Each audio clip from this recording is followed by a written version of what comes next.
Uno de los grandes problemas que nosotros tenemos, los seres humanos, hablo en sí, es que a veces pensamos que todavía nos falta demasiado por vivir.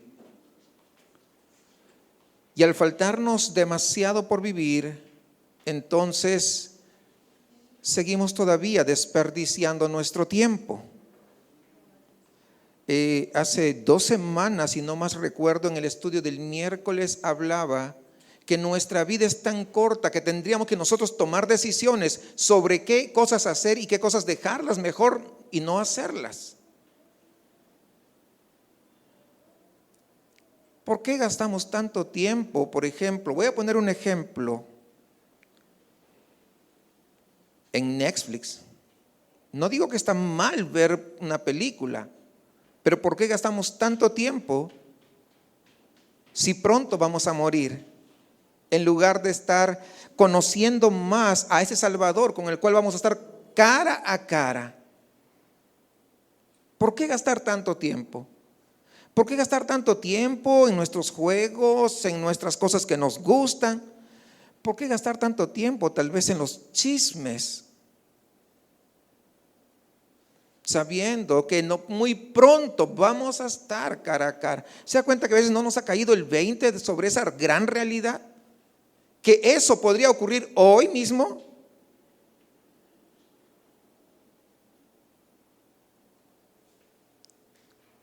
¿Por qué no perdonamos a veces?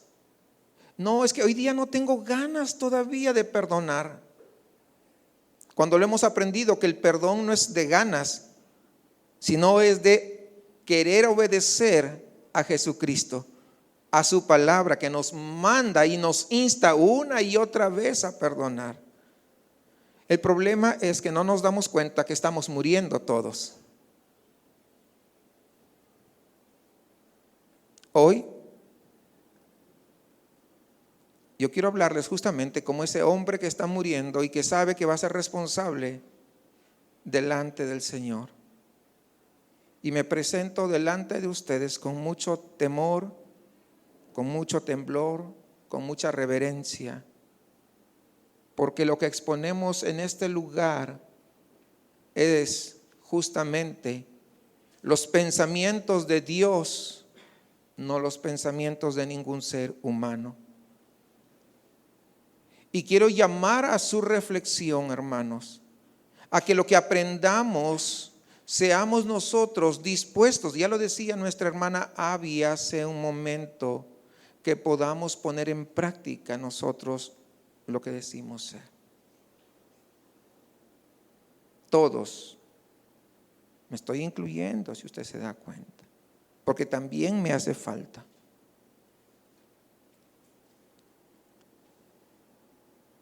El domingo pasado empezamos esta nueva serie, las otras series lo hemos dejado en pausa, ¿recuerdan? ¿Verdad? Y hemos empezado una nueva serie que se llama El Camino a Jerusalén, donde hablaba que era un camino que realmente le tomaba unos 3 días, pero a Jesús le tomó 6 meses llegar a Jerusalén porque Él tenía un propósito por cumplir, porque iba de pueblo en pueblo, iba como rodeando prácticamente para llegar a Jerusalén. Hoy vamos a continuar en el capítulo 13 del Evangelio de Lucas. Y es ahí donde quiero invitarlos que podamos ir.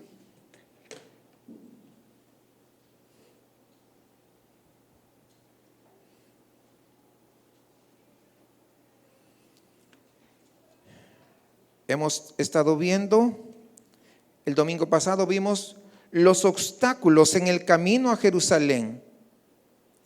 El miércoles vimos la parada de descanso en el camino a Jerusalén. Veíamos que hay diversos obstáculos en nuestro caminar. Ese camino a Jerusalén también representa nuestro camino de discipulado como discípulos del Maestro. Y veíamos que se iban a presentar diversos obstáculos para poder transitar como discípulos del Señor. El miércoles vimos aquella parada de descanso en el camino a Jerusalén, Y en el descanso nosotros explicábamos que no habla de algo pasivo, bueno, no voy a hacer nada, me voy a relajar y practicar. No, no, no, descansar, pero a los pies del Maestro. Así como María descansó en los pies del Maestro. Voy a descansar meditando en un salmo. Voy a descansar leyendo su palabra y meditando en lo que Él quiera para mí. Y poníamos varios ejemplos. No voy a repetir lo que ya hablamos el día miércoles. Y hoy vamos a ver, hermanos, justamente en esta misma serie del camino a Jerusalén, el tráfico y lágrimas que hay en el camino a Jerusalén. Y vamos a continuar con esta serie de mensajes siguiendo a Jesús y a sus discípulos en este camino hacia Jerusalén. Y hemos visto, hermanos, que a medida que se acercaba el tiempo de que Jesús ascendiera, Jesús dice que volvió su rostro hacia Jerusalén y comenzó ese largo camino hacia la cruz.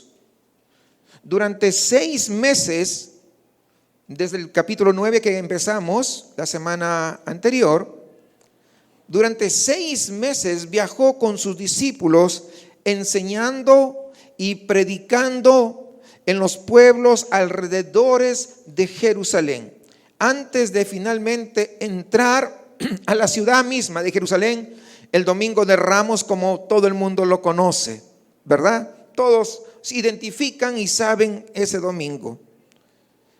Como mencioné, ya hemos visto algunos obstáculos en el camino, así como esa parada de descanso que tuvo Jesús en la casa de Marta y de María. Y el pasaje de hoy, pues vamos a ver y nos vamos a encontrar con algunos fariseos que vienen a Jesús y tratan de convencerlo de que se regrese, que no siga avanzando. Así que vamos a ir al Evangelio de Lucas, capítulo 13, y vamos a estar leyendo desde el versículo 31 hasta el versículo 35. Lucas 13, desde el versículo 31 en adelante. Aquel mismo día llegaron unos fariseos diciendo: sal y vete de aquí, porque Herodes te quiere matar. Y les dijo, es decir, Jesús respondió: id y decid a aquella zorra, he aquí, echo fuera demonios y hago curaciones hoy y mañana, y al tercer día termino mi obra. Sin embargo, es necesario que hoy y mañana y pasado mañana siga mi camino, porque no es posible que un profeta muera fuera de Jerusalén. Versículo 34.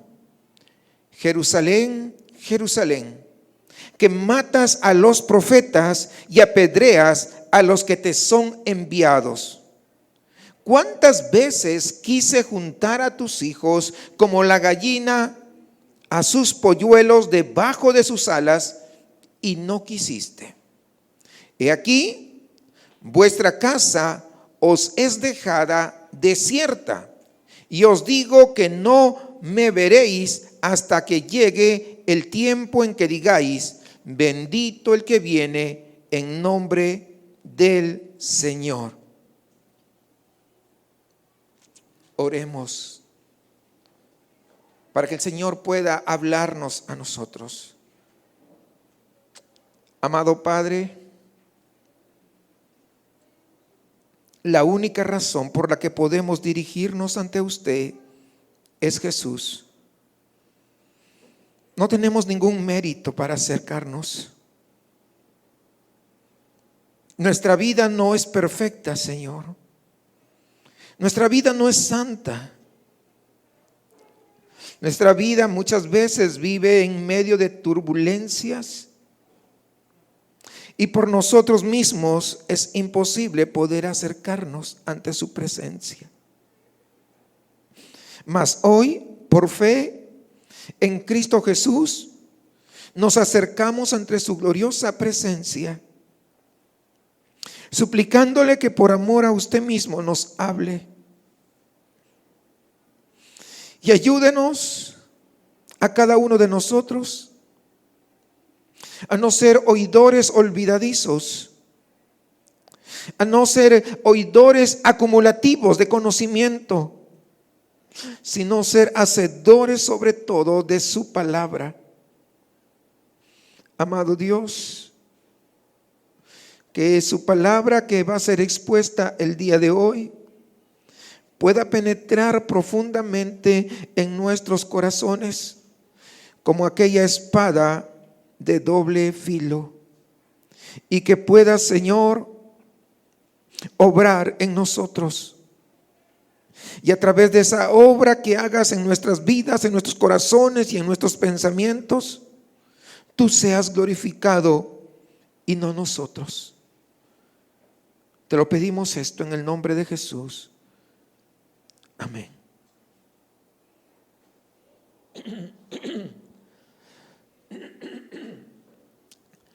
Yo creo que todos, de alguna manera, los que vivimos acá en esta ciudad de Monterrey, de alguna forma odiamos lidiar con el tráfico, sea que manejemos, o sea que contratemos el Uber o el Eco, ¿verdad? El taxi. Y cuando hay un tráfico, ¿qué decimos? ¡Ay, qué padre este tráfico! Que me tocó tráfico, ¿así decimos? ¿Sí? ¿Por acá sí? ¿Hay algún santo que dice eso? ¿No? Ay, pensé que por acá estaban los santos y por acá tampoco. Me gusta lo que dijo una persona. Dijo: la próxima vez que tú te quejes del tráfico, recuerda esto: no estás en el tráfico, tú eres el tráfico. Qué interesante, ¿no? Porque siempre echamos la culpa ¿a quién? A los demás, pero somos nosotros mismos, ¿no?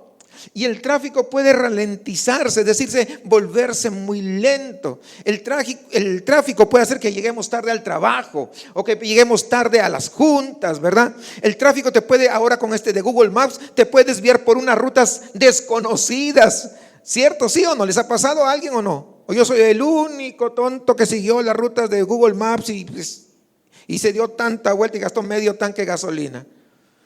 Bueno, en Monterrey no me ha pasado porque más o menos me ubico, pero eso me pasó cuando fui a Chiapas. Le contaba a mi esposa que nos hizo dar toda una vuelta a la ciudad y no sabía cómo llegamos, y era de noche, siguiéndole al Google Maps, ¿no? Por rutas tan desconocidas.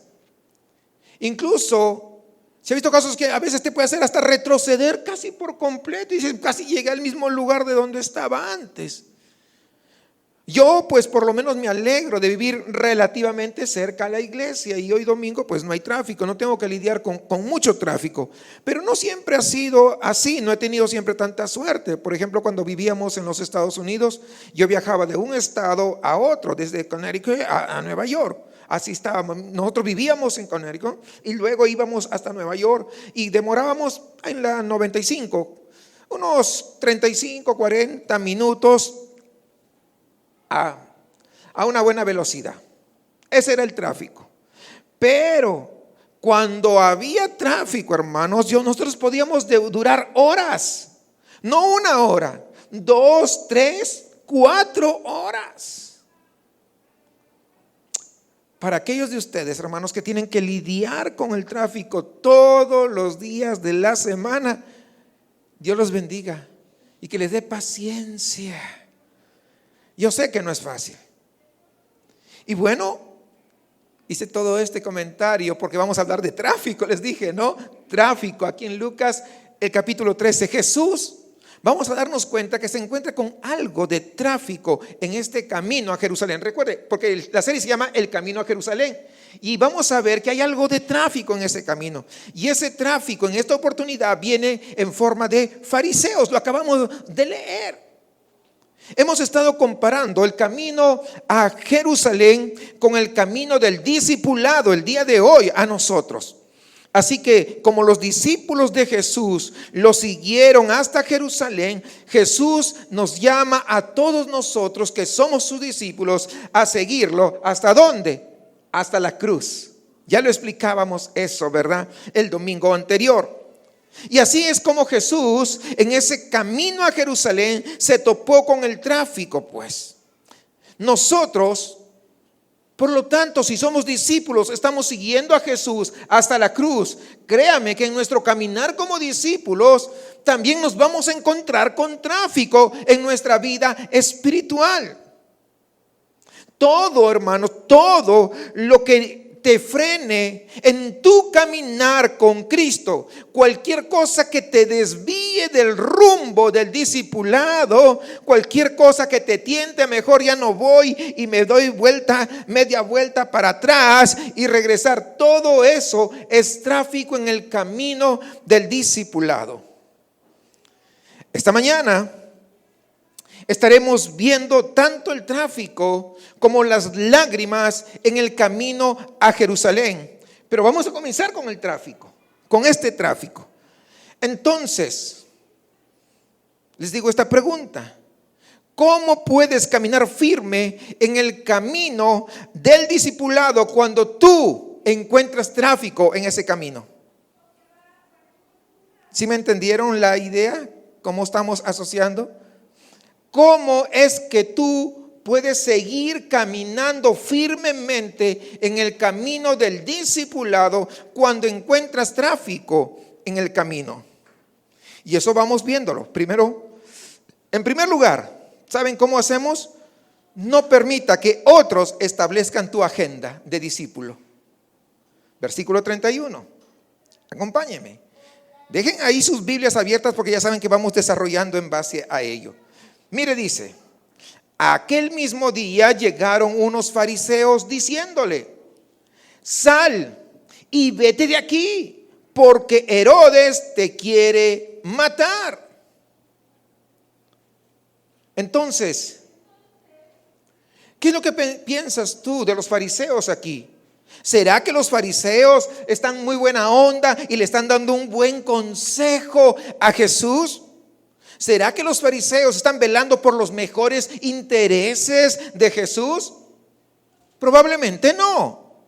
Nosotros encontramos a los fariseos en conflicto constante a lo largo de todos los evangelios. En el evangelio de Lucas especialmente, recuerdan ustedes, hubieron encontronazos, lo vamos a decir en esos términos, en una serie de temas. Cuando Jesús, por ejemplo, perdonó al paralítico, ¿recuerdan? Hubo un tremendo problema. Cuando Jesús se sentó a comer con el recaudador de impuestos, ¿qué hubo? ¿Lo felicitaron? No, otro tremendo problema. Encontronazos y encontronazos. ¿Se acuerdan del ayuno? Otro problema. Los temas del día de reposo y la limpieza ceremonial, los discípulos que no se habían lavado las manos y todo eso. Otro problema. Siempre los fariseos estaban ahí, ¿para qué? Para poder estar una y otra vez atentar en contra de Jesús. Los fariseos, hermanos, usted lo recordará, ellos no eran favorables a Jesús. Y Jesús dijo unas cosas bastante duras sobre los fariseos. Los fariseos estaban hasta cierto punto, podríamos decirlos, celosos de la popularidad de Jesús. Estaban envidiosos del poder que Jesús tenía. Y además, los fariseos se sentían ofendidos por las enseñanzas de Jesús. Los fariseos no querían cerca a Jesús. Y entonces le dicen a Jesús: ¿sabes qué, Jesús? Deja este lugar y vete a otro sitio.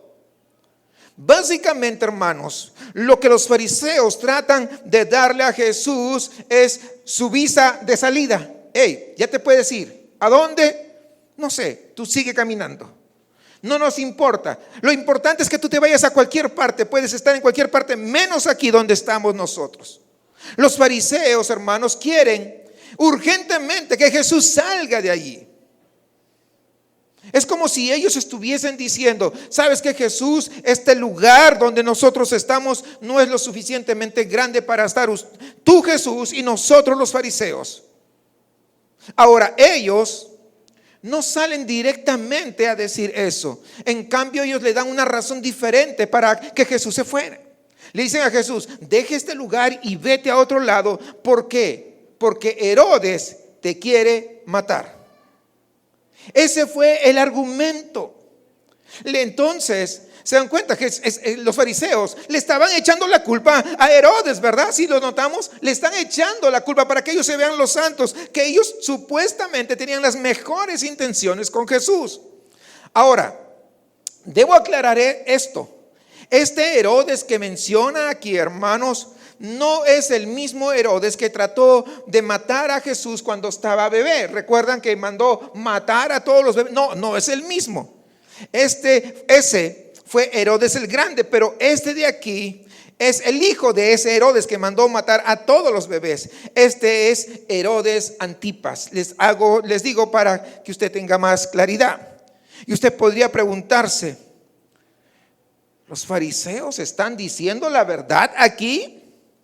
¿Este Herodes realmente quería matar a Jesús? Porque sabemos por Lucas 9, el versículo 7 al 9, que Herodes dicen que estaba perplejo, asombrado acerca de la identidad de Jesús. Incluso él se preguntó a su corte si Jesús era Juan el Bautista, que había resucitado de entre los muertos. Porque recuerdan, a Juan el Bautista lo habían matado, ¿no? Lo habían decapitado. Y entonces él se preguntaba esto. Después que arrestaron a Jesús, Pilato envió a Jesús ante Herodes, quien se encontraba en Jerusalén en ese momento. Y Lucas nos dice que Herodes se alegró, habló de este Herodes, se alegró de ver a Jesús. Y él esperaba que, como él era la autoridad suprema, pues Jesús hiciera por ahí un milagro delante de él para convencerlo. Pero cuando Jesús se negó a actuar para él, Herodes lo ridiculizó y se burló de él, pero no lo mató. ¿Qué hizo? Lo envió de regreso, como se dice acá, de retache, lo envió a Pilato. ¿Cierto? Ustedes saben toda esa parte.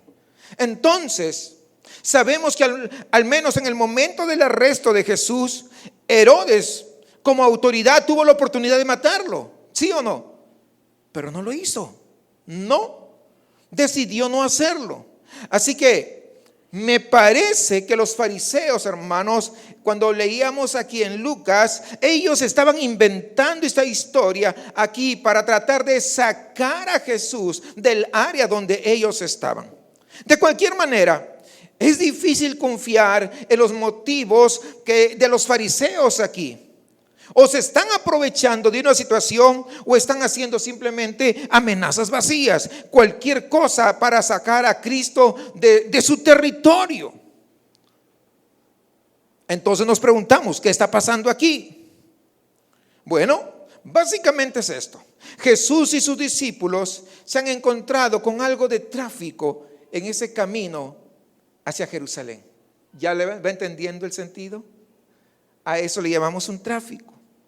Los fariseos eran los que estaban de alguna manera tratando de establecer la agenda de Jesús en lugar que él estableciera. Eso es lo que querían los fariseos, manejar la agenda de Jesús. Están tratando de manipularlo como un marioneta por medio del miedo y de dirigir pues sus movimientos como mejor les pareciera a ellos. Están tratando de que Jesús encaje en su programa en lugar que Jesús encaje en el programa de Dios. Y yo te pregunto, ¿alguna vez has tenido a alguien tratando de establecer tu agenda de discípulo de Jesús? No vayas a ese lugar, mira que no sé qué, que no sé cuánto, y que por acá, que por aquí, el otro. Alguien está tratando de establecer tu agenda. Alguna vez, ya cambiando, pero seguimos en lo mismo, cambiando el tema, el enemigo ha tratado de intimidarte para sacarte de la voluntad de Dios a través del miedo o la manipulación. Porque en eso es experto, déjame decirte, el enemigo, a manipularte No, ahí en esa iglesia no te quieren, fíjate que no sé qué, no, que no hay amor y todo ese rollo, ¿verdad? Es el enemigo que está tratando de poner un tráfico en tu camino de discípulo. No sé si vamos entendiendo esto, hermanos amados. ¿Sí es claro eso? Se dan cuenta muchas veces nosotros ingenuamente, porque así somos muchas veces, ingenuamente, ¿qué hacemos? Creemos a todo ese tráfico que se nos está presentando y vamos siguiendo, en lugar de seguir el camino del discipulado a Jesús, seguimos otras rutas por un lado o por otro lado. Pasa, déjenme decirles, todo el tiempo. Hermanos, a líderes cristianos se les ha hecho amenazas de muerte. Aquellos que toman posiciones públicas, por ejemplo, sobre temas como el aborto o la homosexualidad, los han amenazado con meterlos a la cárcel, y ese tema lo hablamos hace un tiempo atrás. A nosotros no nos da temor realmente que nos amenacen. Le vamos a meter preso por hablar que el homosexualismo es malo o es pecado. Pues tendrán que hacerlo. Pero eso no nos debe acobardar a ninguno de nosotros como creyentes.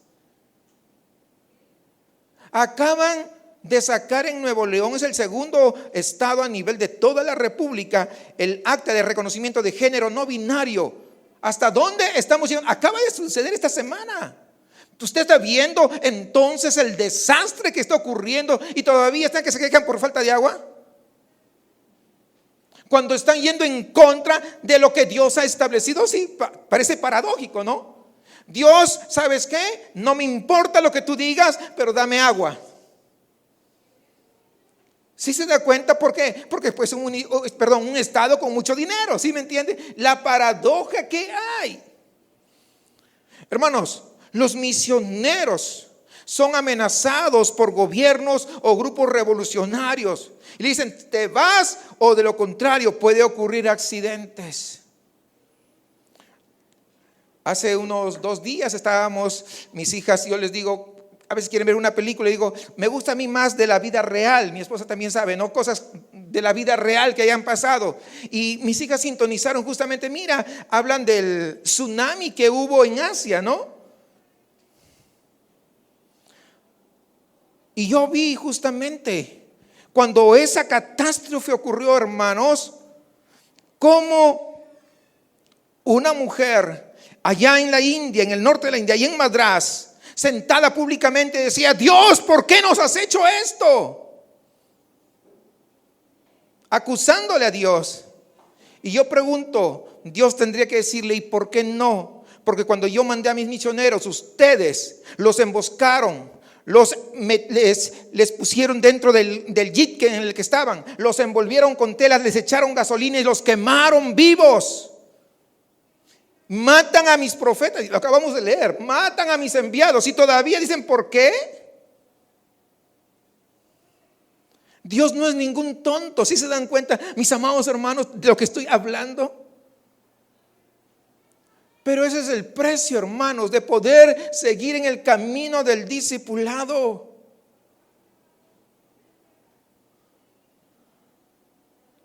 En la época del terrorismo fuimos a predicar a las alturas de allá del Perú. Éramos jovencitos. Y estuve frente a frente a un terrorista que se había fugado, que estaba escapado, estaba baleado. No, yo sé que Jesús fue un buen líder. No. Jesús, Dios mismo, entregó su vida por pecadores. Predicar el evangelio sabiendo que ellos podrían sacar muy bien su fusil o su AKM que tienen y matarte. ¿Por qué? Porque para ellos que creen en el comunismo y el socialismo, la religión es el opio del pueblo. Hermanos, no estamos para jugar a la iglesita. No estamos para jugar. Por eso empecé al iniciar, dije, nuestra vida es tan corta, ¿para qué vamos a estar jugando? Tenemos que hacer las cosas como son y decir las cosas como la Biblia los dice. No podemos menos que eso. No sé si van entendiendo el sentido de urgencia, hermanos amados. Yo sé que a veces es difícil. Por ejemplo, es difícil que yo les hable de lo que se siente. Preguntaba a mi esposa, y las niñas preguntaban cómo se sentía cuando había un temblor fuerte. Les trataba de explicar, pero ellas nunca van a llegar a comprender la sensación que uno tiene cuando ocurre un movimiento telúrico, porque no lo han pasado. Y muchas veces ocurre lo mismo cuando a veces yo narro algunas historias de la vida real. Hermanos, pero a veces ocurre, de lo que estoy hablando sobre el tráfico, de maneras más sutiles. Por ejemplo, en los trabajos, en la hora del almuerzo, que les dan una hora dentro del trabajo, les permiten leer sus Biblias, por ejemplo. No estoy diciendo que prediquen y evangelicen en la hora de trabajo. No, eso sería robarle al empleador. Pero estoy hablando del tiempo libre que tienen, donde no puedes testificar a otra persona, a un amigo que trabaja contigo. A una trabajadora, por ejemplo, y en su oficina le dicen: hey, no puedes tener tu Biblia aquí, ahí en su escritorio. Son formas sutiles, y a través de métodos de miedo, de intimidación, el enemigo, hermanos, es el que intenta establecer nuestro rumbo por nosotros, en lugar que sea Dios el que lo establezca. No sé si vamos captando la idea. Odio decir, pero esto de obstáculos también puede suceder a través de creyentes sinceros, bien intencionados y sinceros. A veces incluso que aman al Señor, que puedan tratar de establecer la agenda de Dios a tu vida por ti. Una vez había un cartel que decía: Dios te ama y todos los demás tienen un plan maravilloso para tu vida. El apóstol Pedro justamente cayó en esta trampa. Cuando Jesús le dijo a sus discípulos que él se dirigía a Jerusalén para sufrir y morir, Pedro lo apartó. Usted recuerda, eso está en el Evangelio de Mateo, en el capítulo 16. Le dijo: maestro, que esto nunca te suceda, que esto no te pase, es decir, que no sufras y que no mueras. ¿Tenía buenas intenciones Pedro? Sí, pero él no tenía la perspectiva de Dios. Jesús dice que se volvió: aléjate de mí, Satanás. Mateo 16, usted lo conoce, ese pasaje. Pedro, hermanos, estaba interfiriendo en la voluntad perfecta de Dios para la vida de Jesús. Y Pedro es un excelente ejemplo de un tráfico bien intencionado a lo largo del camino del discipulado. De forma personal, trato como de tomar una precaución importante cuando alguien se acerca y me dice: ¿sabes qué? Tengo una palabra de parte de Dios y la voluntad de Dios para tu vida y todo ese rollo. Yo digo: ¿en serio? Ok, de acuerdo, voy a orar al respecto, que Dios me lo diga a mí, porque el primer interesado soy yo. ¿Sí o no?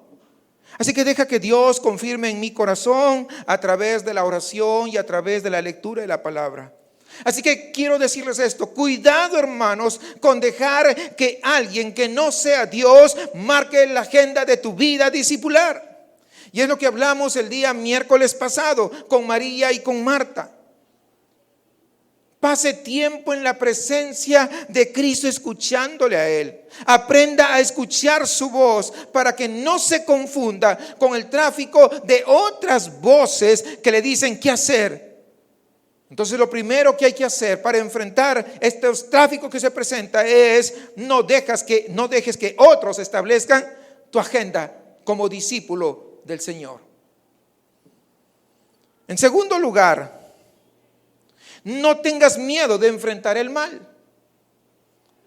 Conozco personas que ven demonios hasta en la sopa de letritas. ¿Sí? ¿Conocen la sopita de letritas, verdad? Ay, mira, se formó diablo acá, esta sopa debe estar endiablada. No. Y muchos vienen con todas esas cosas. Cuidado. Los fariseos, hermanos, le dicen a Jesús: vete porque Herodes quiere matarte. Entonces miren cómo respondió Jesús. Miren el versículo 32. Él les dijo: id y decid a aquella zorra, en algunos está masculino, zorro, en algunas versiones dice: echo fuera demonios y hago curaciones hoy y mañana, y al tercer día termino mi obra. Esto puede ser una alusión muy sutil a la resurrección de Jesús al tercer día, aunque en el contexto tiene un significado diferente, porque Jesús conocía cuál era la voluntad para su vida. Jesús había puesto su mirada allá en Jerusalén, iba a alcanzar su meta y no iba a dejar que ningún tráfico se interpusiera pues en su camino. Ahora, la respuesta de Jesús, que dice: ve y dile a esa zorra, como que nos agarra un poco sacados de onda, un poco desprevenidos, ¿o no? Y usted tal vez se pregunte: ¿qué? ¿En serio que Jesús dijo eso? ¿Será que Jesús realmente insulta a la gente? ¿Usted qué opina? ¿Saben qué? Sí, cuando era apropiado.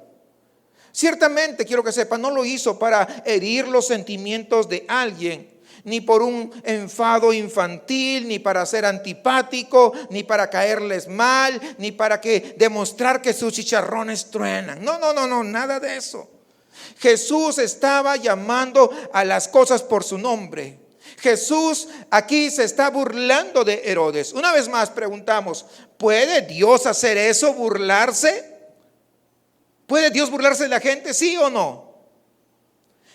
¿No cree? Mire el Salmo 2. Acompáñeme al Salmo 2.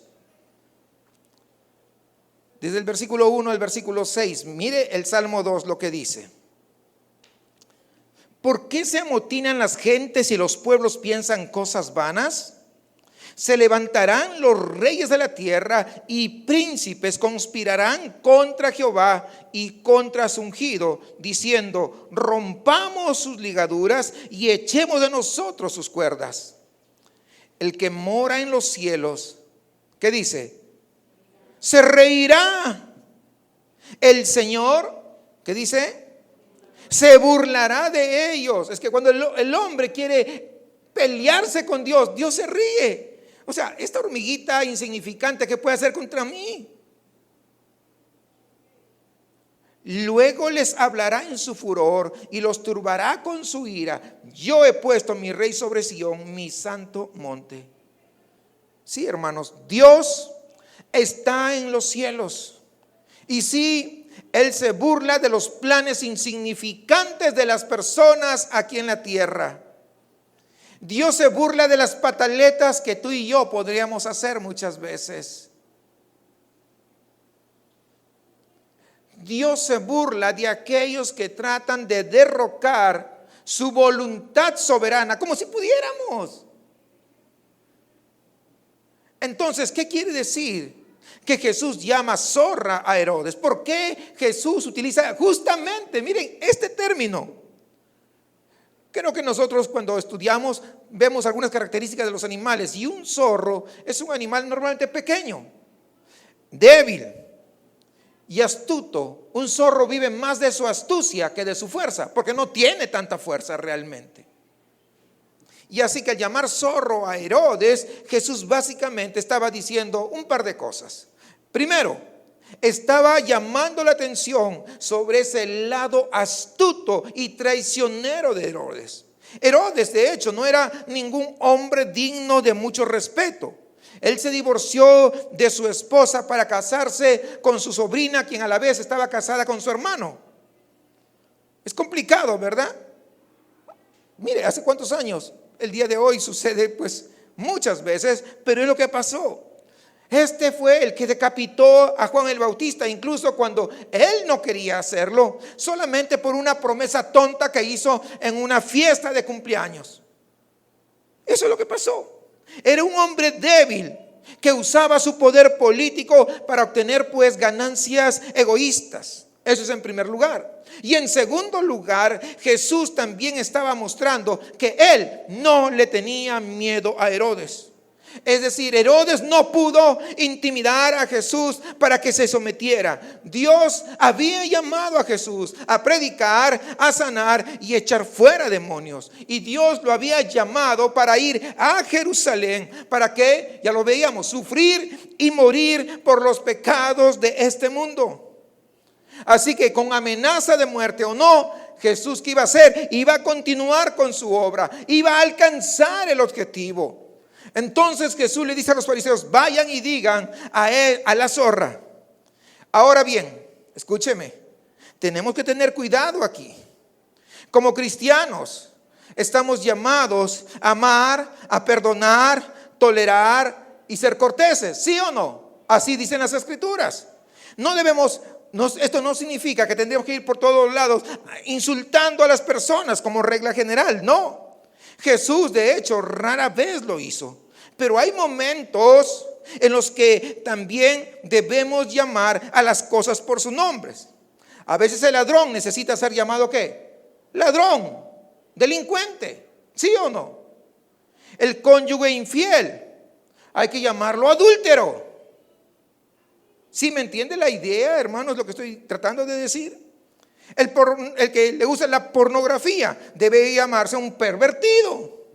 Hay momentos en que el mal debe ser confrontado y nombrado. Hay momentos en que Herodes pues debe ser llamado zorro. ¿Cómo puedes caminar firme en el camino de discipulado cuando encuentres tráfico? Ya lo vimos. Número 1, en primer lugar, no permitas que otros establezcan tu agenda.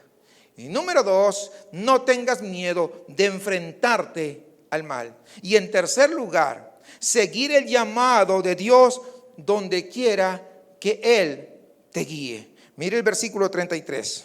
Ahí está esto. Mire lo que Jesús dice a continuación. Sin embargo, es necesario que hoy y mañana y pasado mañana siga mi camino, porque no es posible que un profeta muera fuera de Jerusalén. Esta expresión que Jesús sigue usando hoy y mañana y pasado no significa que Jesús llegaría literalmente a Jerusalén en 3 días. Esta expresión significa un periodo corto y definido. En otras palabras, Jesús estaba en camino y nada lo iba a detener de alcanzar la meta. ¿Cuál era la meta? La cruz. Esa era la meta. Jesús no fue motivado por el miedo, sino Jesús fue motivado por la obediencia al Padre. ¿Qué es lo que te motiva a ti ser fiel discípulo de Jesús? ¿El miedo al infierno o el amor al Padre? Jesús había puesto su rostro donde sabía que iba a morir y aún así siguió adelante. Estaba dispuesto a seguir el llamado de Dios donde quiera que lo llevara, incluso a la muerte en la cruz. Hay una triste ironía en esta declaración de Jesús que dice: porque ciertamente ningún profeta puede morir fuera de Jerusalén. Como ustedes recordarán tal vez, Jerusalén es la llamada Ciudad Santa. Era el lugar del templo. Jerusalén era el lugar de adoración para el pueblo de Dios, pero aquí Jesús lo llama el lugar de matanza de los profetas de Dios. Y Jesús también iría allá a su muerte. Moriría muy pronto sin la ayuda de Herodes. Herodes no tenía nada que ver ahí. Y la pregunta que quiero hacerte es: ¿cómo manejas tú el tráfico en el camino a Jerusalén? ¿Cómo manejas tú el tráfico, los estorbos que se van a presentar en tu discipulado de Jesús? No dejes, hermano, que otro establezca tu agenda. No tengas temor de enfrentar el mal. No dejes que nada se pueda interponer en el camino de seguir a la voluntad que Dios tiene para tu vida.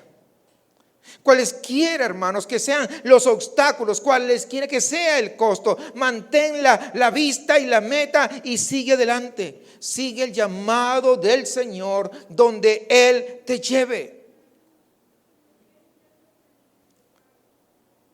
Pues ya vimos el tráfico en el camino a Jerusalén. Ahora quisiera que veamos brevemente las lágrimas. En los versículos 34 al 35, Lucas registra un lamento desgarrador de Jesús sobre Jerusalén. No podemos realmente, honestamente, hacer justicia al lamento de Cristo en estos versículos. La profundidad de su emoción, la belleza inquietante de sus palabras. Ese lamento, hermanos, que registra en este pasaje, en estos dos versículos, es el corazón quebrantado de Dios clamando por su amado pueblo que lo ha rechazado. Piense usted en la angustia de un padre amoroso por un hijo rebelde y luego multiplíquelo por 100 veces. Luego multiplíquelo por 1000 veces. O multiplíquelo por una cantidad infinita, porque el amor de Dios es infinito y su compasión está mucho más allá, incluso de nuestro entendimiento. En estos dos breves versículos, Jesús nos revela, hermanos, el corazón de Dios. Hay un par de cosas que aprendemos de este lamento. En primer lugar, Dios anhela que los perdidos vengan a Él. Versículo 34, mire lo que dice: Jerusalén, Jerusalén, que matas a los profetas y apedreas a los que te son enviados. ¿Cuántas veces quise juntar a tus hijos como gallina a sus polluelos debajo de sus alas, pero no quisiste? Observe que Jesús se dirige 2 veces a la ciudad santa: Jerusalén, Jerusalén. También vimos el día miércoles pasado cuando Jesús habló de Marta y le habló con compasión, decíamos. Decía: Marta, Marta, estás preocupada y molesta por muchas cosas. Y ahora Jesús hace lo mismo, pero con Jerusalén. Jerusalén, Jerusalén. Jesús probablemente se está refiriendo a toda la nación de Israel aquí, con Jerusalén representante del todo. Definitivamente no solamente es la ciudad, sino estaba hablando de todo el país. Puede sentir el anhelo de su corazón por su pueblo cuando dice: Jerusalén, Jerusalén, que matas a los profetas y apedreas a los que te son enviados. Desafortunadamente, hermanos, la historia de Israel estuvo llena de ejemplos de rechazo y asesinato a los profetas de Dios. Esto no era ningún secreto. Incluso se dice que habían construido tumbas como monumentos para los profetas que habían muerto. ¿Cuántas veces quise juntar a tus hijos? Note, hermanos, cómo Jesús, lleno de amor y lleno de compasión por Jerusalén, por aquellos que incluso habían matado a sus profetas, por aquellos que pronto lo iban a crucificar. Pero vemos el gran amor del Señor. Anteriormente habían predicado: amad a vuestros enemigos y orad por los que os persiguen. Y ahora no lo está predicando, ahora lo está viviendo con el ejemplo. Tenga en cuenta también, hermanos, que este no es un trato de una sola vez. A menudo el anhelado reunir a todo su pueblo. Jesús es el Hijo eterno de Dios, por lo que probablemente se refiere aquí a toda la historia de Israel, a todos los profetas que han matado uno y otra vez. ¿Cuántas veces quise juntar a tus hijos como la gallina a sus polluelos debajo de sus alas, pero no quisiste, pero fuiste rebelde? ¿Sí nota el amor de Dios, pero a la vez la rebeldía del pueblo? Es lo que está pasando. Esta es una imagen muy familiar, hermanos, en el Antiguo Testamento, de esa presencia protectora de Dios. Los salmos hablan de esconderse a la sombra de las alas de Dios. Salmo 17. El Salmo 61 dice: para refugiarse bajo las alas de Dios. Y el Antiguo Testamento aplicó esta imagen a Dios, y Jesús lo aplica para sí mismo. Ansiaba reunirlos, pero ustedes no quisieron. Note que Jesús estaba dispuesto, pero Israel no. El corazón de Dios siempre está dispuesto a salvar, está dispuesto a bendecir. Él anhela reunirnos debajo de sus alas. La triste verdad es que muchas veces nosotros no estamos dispuestos y preferimos que emerja nuestra rebeldía, nuestra autosuficiencia, nuestro egoísmo. No estamos dispuestos a humillarnos ante nuestro Creador y alabarlo como Dios. No estamos dispuestos a venir y acercarnos a Él y decirle: Señor, yo la regué. Yo fallé en esto, yo fallé en aquello, yo fallé en lo otro. No te olvides, nuestra vida es corta. Más vale, hermanos, que nos acerquemos a Él para ser salvos. Dios no nos rechaza, más bien nosotros lo rechazamos. La razón por la que vamos o no va alguien al cielo es porque rechazó al único que es capaz de poder llevarlo allí. Dice en 2 de Pedro 3:9: el Señor no retarda su promesa, según algunos la tienen por tardanza, sino que es paciente para con nosotros, no queriendo que ninguno perezca, sino que todos procedan al arrepentimiento. Dios desea salvar, Dios desea restaurar, pero si lo rechazamos, pereceremos. Que no nos quepa la menor duda. Y lo siguiente que vemos en el lamento de Jesús es que los que rechazan a Cristo enfrentarán el juicio y la ira de Dios por el pecado. Aquel que rechaza cuando el Señor nos amonesta es porque no es hijo de Dios simplemente. Mire el versículo 35, donde Jesús continúa su lamento por Jerusalén. Dice: vuestra casa os es dejada desierta. Jesús, Él estaba mirando hacia el futuro. Jesús vio la destrucción de la ciudad santa a solo unas décadas de distancia del tiempo en que Jesús vivió. Jesús, mirando al futuro, vio la crueldad y las atrocidades que Jerusalén sufriría a manos de otros, incluso de ellos mismos. Jesús, mirando al futuro, vio los horrores por los que iba a pasar la ciudad. Vio el hambre que se avecinaba, vio cosas indescriptibles. Y por mucho, hermanos, que ame a su pueblo, por mucho que haya anhelado reunirlos debajo de sus alas, su rechazo por parte de su pueblo, ¿saben qué? Inevitablemente traería el juicio. Más adelante, cuando Jesús ya se acerque a Jerusalén, a su entrada triunfal, va a volver a llorar sobre la ciudad. Leemos en Lucas 19, versículo 41 al 44, que dice: cuando llegó cerca de la ciudad, al verla, lloró por ella, diciendo: si también tú conocieras, a lo menos en este tu día, lo que es para tu paz, pero ahora está encubierto a tus ojos. Vendrán días sobre ti cuando tus enemigos te rodearán con cerca, te sitiarán y por todas partes te echarán. Te derribarán a tierra y a tus hijos dentro de ti, y no dejarán en ti piedra sobre piedra, por cuanto no conociste el tiempo de tu visitación. Esto ocurrió en el año 70 con el general Tito, cuando entró a Jerusalén y lo destruyó. Jesús ve a la ciudad, hermanos, y el templo destruidos, la gente masacrada y dispersada. Lo único que quedó de Jerusalén y que se puede el día de hoy es el muro de los lamentos, donde se va cuando uno va de tour a Jerusalén, a Israel, y se puede acercar. Es lo único que quedó de pie. Todo lo demás fue destruido. Por eso en Lucas 13:35, que es el pasaje que estamos leyendo, dice: vuestra casa os es dejada desierta.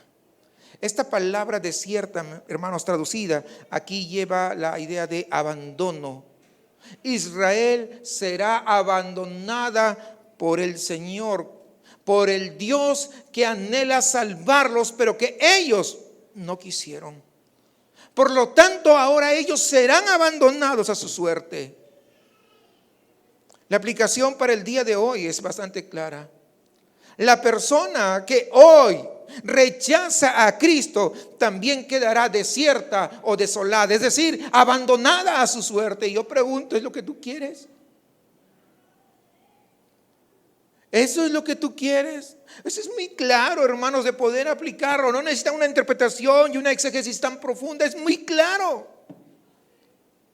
Serán total y absolutamente abandonados por Dios. No porque Dios no estuviera dispuesto a salvar, sino porque ellos no estaban dispuestos a venir ante el Señor. La persona sin Cristo, hermanos, no tiene protector, no tiene ni libertador. En el día del juicio serán dejados solos y solos se tendrán que enfrentar a la ira del Dios Altísimo. Enfrentarán el juicio y la ira de Dios por el pecado, desolados, abandonados, solos, y no podrán resistir, porque no hay nadie en que pueda resistir al juicio de Dios. Y luego lo último que aprendemos del lamento de Jesús es que un día todos reconocerán a Jesús como Señor. Versículo 35, la segunda parte, Jesús dice ya al final de este versículo 35: yo os digo que no me volveréis a ver hasta que llegue el día en que digáis, bendito el que viene en nombre del Señor. La gente a veces se pregunta si Jesús está hablando aquí del Domingo de Ramos. El Domingo de Ramos, la gente pues clamará estas mismas palabras a Cristo mientras Él pues está cabalgando hacia la ciudad. Pero en el Evangelio de Mateo encontramos a Jesús pronunciando estas palabras de nuevo después del Domingo de Ramos, cuando ya prácticamente había pasado ese evento, después de haber entrado a Jerusalén. Y hay una serie de pasajes en los evangelios donde Cristo justamente repite estas mismas enseñanzas. Así que parece que Jesús, lo que estaba hablando aquí, se refiere definitivamente a la segunda venida del Señor, cuando toda rodilla se doble y toda lengua confiese que Él es el Señor, para gloria de Dios Padre, como dice en Filipenses 2:10. Cuando todas las naciones reconozcan, hermanos, que Jesucristo es realmente bendito, el verdadero, el enviado de Dios desde el cielo. Jerusalén no verá a Jesús como su Mesías hasta ese día.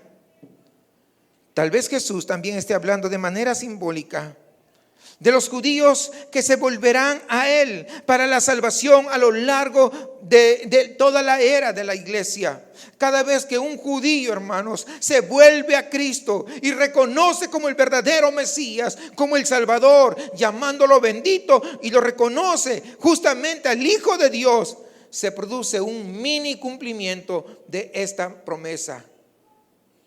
Hay un indicio aquí de lo que Pablo habla en Romanos 11, donde el apóstol indica que muchos judíos llegarán a creer en Jesús como el verdadero Mesías cuando vean a los gentiles que se vuelvan a Cristo para salvación.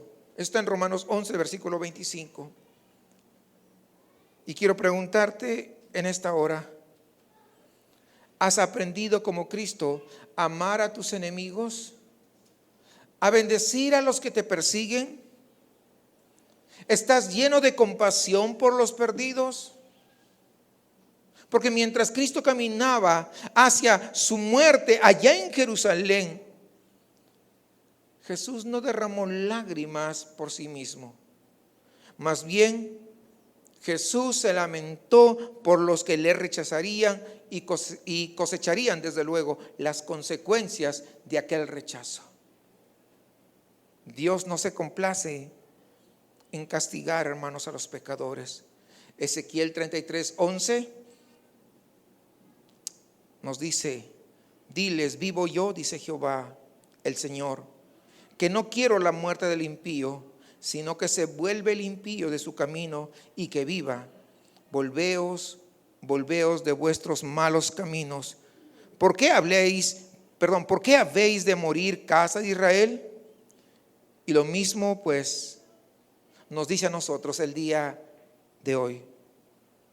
¿Cuántas veces he anhelado acogerte al amparo de mis alas para amarte, para protegerte?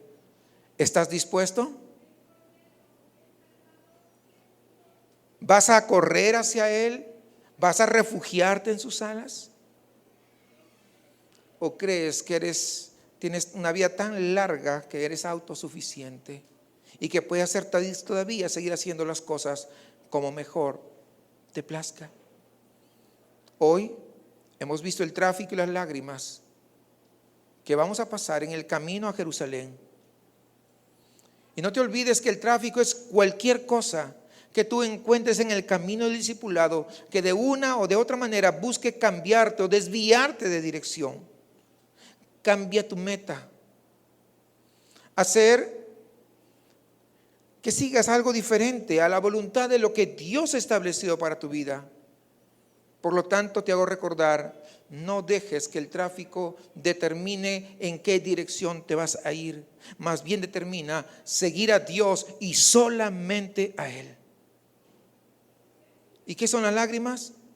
Bueno, las lágrimas que derramamos no son por nosotros mismos, ni siquiera por la cruz que cargamos.